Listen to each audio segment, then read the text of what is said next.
അന്നത്തെ പ്രജാസഭയിൽ 1920 മധ്യ കേരളത്തിലൊരു കോളേജ് വേണമെന്ന് പറഞ്ഞപ്പോൾ കേരള സർക്കാരിന് ഭയമായിരുന്നു എന്നാണ് പറയുന്നത് കോളേജ് തുടങ്ങാൻ. ഇതിനുള്ള സാമ്പത്തികം എങ്ങനെ കണ്ടെത്തും? അപ്പോഴാണ് നമ്മുടെ കുര്യാളശ്ശേരി പിതാവ് അത് ഏറ്റെടുക്കാനായിട്ട് തയ്യാറായതും സെൻറ്റ് ബെർക്ക്മെൻസ് കോളേജിന് തുടക്കം കുറിക്കുന്നതുമെല്ലാം.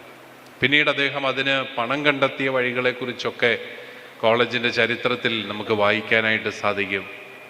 അദ്ദേഹം നമ്മുടെ ഈ സമുദായത്തിലെ എല്ലാവരെയും അദ്ദേഹം അതിനു വേണ്ടിയിട്ട് പ്രേരിപ്പിച്ചതും അവരെല്ലാവരും ഉദാരമായിട്ട് സംഭാവനകൾ നൽകിയതും അദ്ദേഹത്തിൻ്റെ വലിയ സുഹൃത്തായിരുന്ന കൊല്ലം ബിഷപ്പ് ബെൻസിഗർ തിരുമേനി അന്നത്തെ കാലത്ത് 25,000 രൂപ SB കോളേജിന് വേണ്ടിയിട്ട് നൽകിയതും അങ്ങനെയുള്ള ഒരു ചരിത്രമുണ്ട്.